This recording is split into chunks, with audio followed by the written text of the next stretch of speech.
Could you please go back to that picture? The intro. Oh, yeah. I barely remember where and when did I take this photo. I should ask Sara to share this picture with me. I really missed this moment. It's very interesting. Thank you. So, today I am here to present something from Pandrol. You definitely know Pandrol. I was told just go straight forward and talk about product, but I can't help talking about my impression about South Africa. It's impressive, it's amazing. The country I'm coming from, Belgium, when you jump into the train, you see the announcement in 3 different languages, Dutch, French, and German. So I was thinking, wow, we are so diverse. But today in the morning, with Dean, we had a chance to take this gut train, and then I found 5 different languages in the announcement. This is called diversity, and probably this is more or less the same what we do at Pandrol, because in the end it's all about treating clients, treating contexts based on their needs, not necessarily based on what we think is the correct solution. So let me go to my quick presentation. Here we have started to present something very recently advanced and popular and commonly used in European network. And this is under a sleeper path. You know Pandrol. Pandrol is a name here in South African market, but this is not only what we do at Pandrol. So, you know, as Pandrol, maybe it's worth mentioning very quickly that the fastest train, the heaviest train, and the highest altitude terrain running over Pandrol products, which means that we are well adapted to every context, every climate, or every geographical situation. And as you can see, we are dealing in 100 countries with more than 400 clients. Today, I'm going to talk about a very simple thing. Unlike signaling and communication, this part of railway infrastructure is very, very simple to understand, because I believe almost all of us had some physics in high school, or if not in university. Here, there has been a big achievement, and Pandrol was a big contributor to this achievement within European networks. That was how we can work on optimization of tracks from different perspectives. As you can see here, on the left, you see a very typical track. That's you see the stones, and you see the gray concrete, and you see the sleeper. Here we have a very limited contact area. It's only between the sharp edge of a stone touching underside of the sleeper, which is around 4 to 8% of contact area. What we have developed at Pandrol is how we can increase this contact area while we are keeping the same dynamic forces, how we can spread this dynamic force into larger surface, into bigger area. And with our USP, we have increased this contact area up to 30%. So if we get 5% versus 30%, 6 times more. How does this work?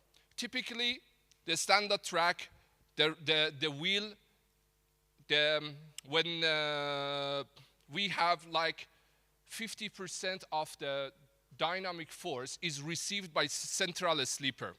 I don't know if the laser is working here or not.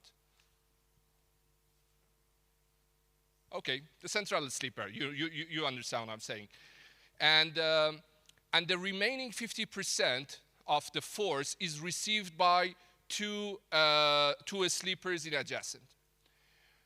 We need to increase the elastic length of track in order to distribute fairly this dynamic force. And besides all calculation and analysis, we have done a test track within major network, namely SNCF. This is a French, is one of the most famous network in Europe and in high-speed train worldwide. Besides all the calculation, trial tests and stuff, Pandrol was not the only contributor to that. If you look at UIC leaflet, after 25, 30 years of experience and information collected from different test tracks within European networks, they have come to the point that thanks to the presence of USP, you can increase the lifetime of your track by plus 5 years. 5 to 10 years achieved. You can simply reduce the maintenance effort by factor 2. And the fact is very simple. You remember, we talked, we have increased the contact area from 8% to 30%, which means that we are reducing the peak pressure on ballast, peak pressure on fastening system, very low attrition rate on ballast, larger ballast tamping intervals, and all of them will convert it into money and the cost saving and the maintenance effort. Another serious issues we have, yesterday I had some conversation with some colleagues at VAE. I asked some question because I almost know nothing about South African context, about the technical things, about the infrastructure. I'm learning. But transition zones is a very critical thing from the structural and engineering standpoint, because normally if you have viaducts, tunnels, or bridges, when you go from a less stiff track to a very stiff track, you will experience your passengers, your train, your structure, your superstructure will experience a big gap, a big step in the deflection and the stiffness. For that reason, before and after a very rigid structure, there is something happening. We call it hanging sleeper phenomenon, that it will cause you more maintenance, more replacement, and of course cost. Another thing which was proven by the presence of USP is the compensation of sand ingress. I know this phenomenon very good because I am looking after Middle East market, and in that region we have seen this problem a lot, that when the ballast layer is penetrated by the sand, a clogged ballast happened, and when you have a clogged ballast, it means you are getting your track stiffer and stiffer. How we can compensate? What is the reason of putting ballast? We want to bring elasticity to the track. And when the sand penetrates into the ballast and the ballast is clogged, it means we are losing all the elasticity that we wanted to have. So for that reason, presence of USP can help a lot with that. Another thing is very connected to what I just explained is with the presence of USP, you can simply reduce the thickness of your ballast. This is very critical, not in every market, but I have seen in many regions that they are suffering from lack of good quality ballast or resources, from logistic standpoint or the resources itself. For that reason, if we can save 10 centimeters of ballast for a track, this will save a lot for contractors, for the government, for the environment, and so on and so forth. So we are normally able to reduce the thickness of ballast by 10 centimeter, going from 40 centimeter to 30 centimeter.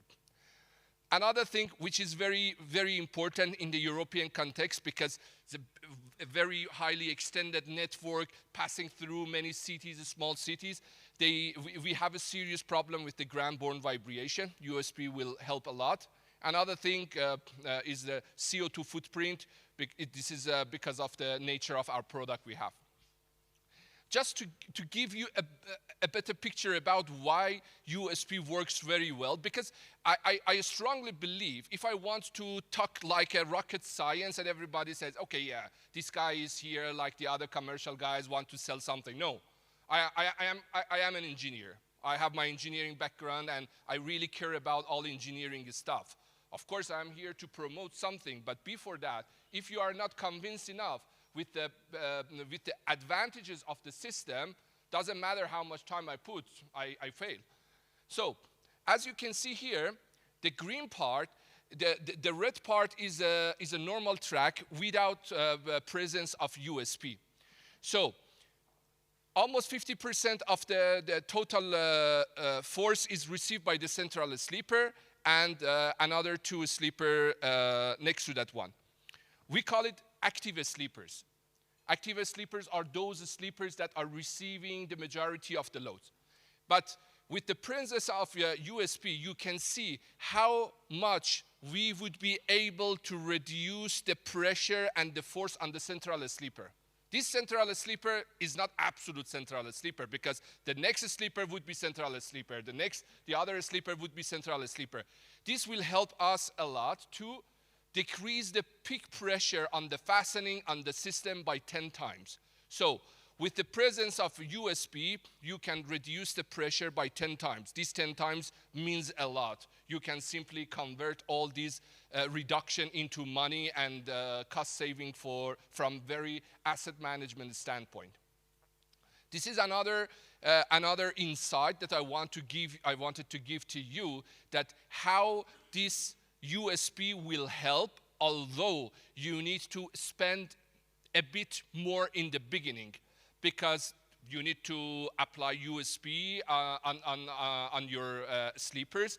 In the beginning, as you can see the dark blue line, in the beginning you have a bit more cost for your infrastructure, but if you go to the end of this dark blue line, you see that we have increased the lifetime of track from 25 years to 35 years. So we need to be patient. I see this in Europe, maybe 25 or 30 years ago, was not easy to discuss about USP because it was like a trial product. The product didn't have enough evidence or proven trial. But now, today in Europe is not a nice to have, is a must. There are a big adoption rate of USP within a major network like Deutsche Bahn, SNCF, or Infrabel, the authority in Belgium. So this is just a quick review. Again, this is not Pandrol statement, this is IRS. IRS says with the presence of USP that the quality of the track would be 18% higher than without. Again, IRS says track geometry degradation is reduced by 63%. The tamping cycle is prolonged by factor 2.75, and track lifetime is expanded by a factor 1.6. All of them, I can simply convert it to money. It's a cost saving from asset management standpoint. And in interruption, less interruption in your shutdown, in your track. Just to give you an idea why we try to adapt ourselves to any different context. We have developed a very wide range of under sleeper pad, from a very soft to a very stiff one for a different application, freight, high-speed mainline, metro, and tramway. So this is not a one-size-fits-all solution. We look into your specification, we collect your track parameter, and we do analysis, which is the biggest expertise we have at Pandrol. We have our software, we have developed the software by our engineers, and we have been testing and validating this software for the last 30 years for over 1,000 use cases and projects. We can provide you a very accurate and precise kind of evaluation, how your track will perform when you put the USP and which type of USP. As you can see in this slide, we are also very flexible in terms of installation. We can, you can simply put our rubber element onto fresh concrete during the production of a sleeper, or you have already your sleepers casted on site. You can glue it, and if you have a timber or wooden sleeper, you can apply the same. This is another thing which differentiates Pandrol from other companies. I really cannot talk negative about any companies, but at least I can talk about something we are very good and positive in that. So this is the most demanding cyclic test on planet, done in a French laboratory. It's called SNCF. SNCF is the railway network in France, and they have a very demanding facility for testing. This test is called Vibrogir, and as you can see, we have tested our USP plus other products. I was told that today I do not need to talk about other products than USP. We have tested our USP with 36 million cycles of fatigue. And as you can see, is 80 plus minus 20 kilonewton is the assumption and the input of the test. This is a real scale test, and after that, on the right, you will see the USP and the sleeper before and after. But what are the metrics? So here, a standard says, now they can call it a standard because now Vibrogir, this test, is part of EN norm. EN 16730, it is asking for Vibrogir. Today, I could say there are only 2 companies have done and have passed this test successfully because it's a very demanding, very expensive, and it requires a high level of expertise. So when we have done this test, this, first of all, 36 million cycles of fatigue tests represent a full one-track life, 25 to 30 years, which means that you can see the next 25 years where you are in terms of performance when it comes to the variation in the stiffness. So what we have achieved was less than 4% variation in the stiffness, which where the limit in the EN norm is 11%. And the second one is more interesting. Like I explained about the pressure on ballast and the attrition and stuff like that, it's very important that we reduce the rate of damage on the sleeper because this is the asset for the authorities and for the owner. So the weight that we lost after these 36 million cycles was less than 0.1%. I think I am almost done. So here I have just put some names. I have just put some names to see that how diverse we are in terms of treating different clients. Purposefully, I have put our heavy haul clients, that they are big names, you know many of them. What I learned that here, I listening to different speeches and panels, I learned that heavy haul and mining is a point of interest and is a point of concern. Voila. That's it.